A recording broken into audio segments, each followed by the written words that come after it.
It's a lot more. Yes. It's a lot more exciting than I thought it was going to be. Pene Henare. Tēnā koe, Mr. Tēnā koe. Speaker. Thank you for this opportunity. I rise to take a call on the Social Security Legislation Rewrite Bill in its first reading. Mr. Speaker, the member who has just resumed as chair likes to quote leaders from around the world. I want to bring one right back here into Aotearoa.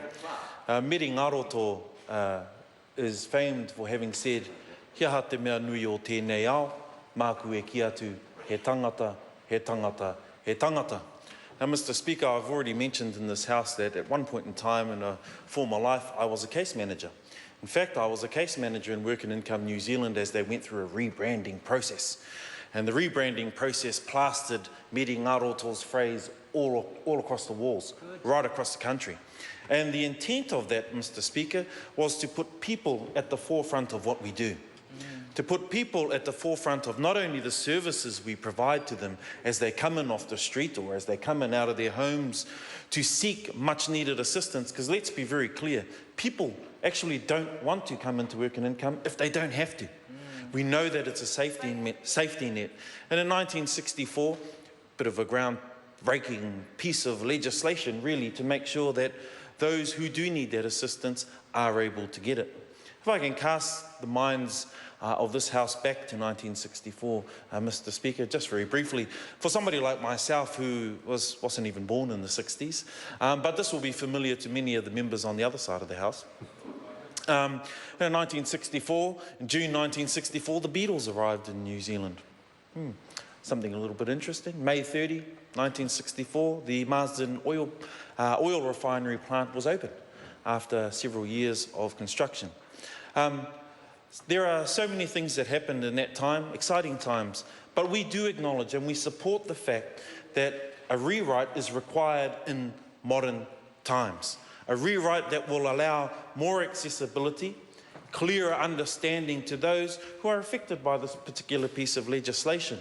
We want to see that that information is available to them so that they're able to understand exactly what they're eligible to. But more importantly, Mr. Speaker, I've mentioned those who need to receive the services. Just as importantly, I want to remember those case managers who are there and have to carry out the new policy direction, despite the assertions of this government, the new policy directions and some of the rewrite that's in front of us today. And we do have some concerns on this side of the House.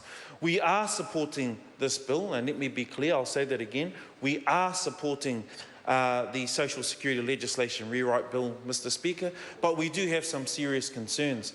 My colleague here mentioned, despite the assertions of this government, that it's a policy-neutral piece of legislation, that it is about modernising what is essentially an old bill. We, on this side, after having read through many of the proposed changes, and there are many, would argue that, in fact, some of the changes go a little bit too far. They aren't as neutral as the government is asserting, and we'd argue, Mr. Speaker, on this side of the House, that in following true democratic process, we will be here to make sure that we hold this government to account. We're here to read through these things to make sure that, yes, one, people are put at the forefront of all policy decision makings around social welfare. That two, things are clearly accessible, coherent, and easily understood by those who are, one, affected by the piece of legislation, and two, those who are asked to carry this piece of legislation out. And also, Mr. Speaker, we will be here to challenge any part where we think there's a bit of a hidden agenda. And one of those parts, Mr. Speaker, I want to talk to is the introduction of a new power to make regulations specifying groups of beneficiaries whose benefit instalments can be redirected without their consent. Redirected without their consent, Mr. Speaker. I wonder how that might impact on the individual's rights. Now, we know as MPs in Tāmaki Makaurau, my colleagues here on this side of the House know that many of those work and income clients that do come into our offices, quite often there's it's admitted by work and income that, sorry, it was an administration error. Or we're really sorry about that. we were under the impression that we could redirect these. Now, while that's something that can be sorted out with the case manager, Mr. Speaker, one of the fears I have is you take $20 out of a person's benefit, and where does that leave them? In even more hardship. It takes kai off the tables. Homeless. It takes away some of the things that we'd like to think our families can provide for our tamariki, for our mokopuna. It takes away. $5 is a huge difference. I'd argue $2 is a huge difference in this House. So to just simply redirect money without the consent of a client or of those most vulnerable in our community is going to make a huge impact.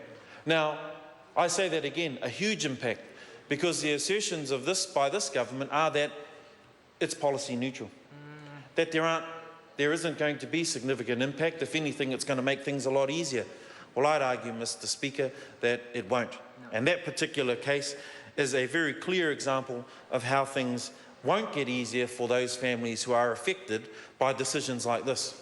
Decisions that simply redirect their money to other places. What does that do? I reiterate, it takes it away from the families who need it. Mr. Speaker, we support this. We're always keen on seeing sensible legislation pass through this House. Sensible legislation that makes things easier. I wonder though, Mr. Speaker, speaking from experience, the SWIFT benefit payment system. SWIFT is an acronym for Social Welfare Information for Today, Tomorrow. Groundbreaking stuff back in the 80s, 90s when they introduced it. However, because of that piece of technology and the assertions by this government that it will make things easy in terms of the technology, well, I'd argue, Mr. Speaker, that that's actually not the case. Because the benefit payment system, and I've worked with this benefit payment system, I've spoken to many of the case managers who are currently working at the front line today, and say that it is so hardwired that any flexibility is stripped from it. And I understand why it has to be that way, because you're dealing with billions of dollars. You're dealing with payments to beneficiaries, to superannuitants, to those who need these services.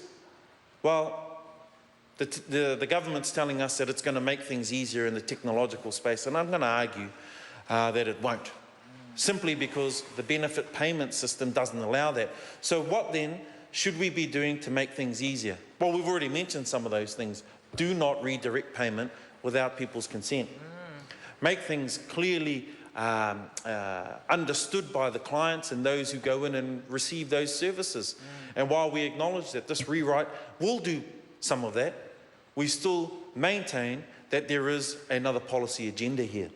And we're going to be making sure that as this bill passes through the House, with our support today, we will be holding to account this government, and we will be making sure that all of those who are impacted by these types of omnibus bills, I like to say, even though this is a big piece of work, but we've seen it time and time again in this House, that omnibus bills come into this House and the devil's in the detail. We know that. Yet timeframes are being circumvented,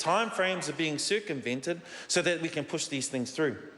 Doesn't allow the public and those who are affected by these types of legislative changes to come in and make sure that they clearly understand what's being proposed here, that they have a say on what is going to affect them.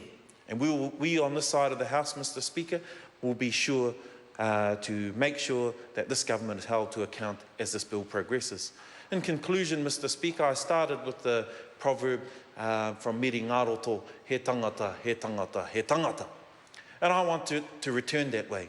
I want to make sure that it is people at the forefront of these decisions. While I'm all for making bills such as this, in particular large bills like this one, the social security legislation, while we want to make it easier, more understandable, more accessible, we will be here to make sure that it serves the people that it says it will. He tangata, he tangata, he tangata. Kia ora, Mr. Speaker. Kia ora.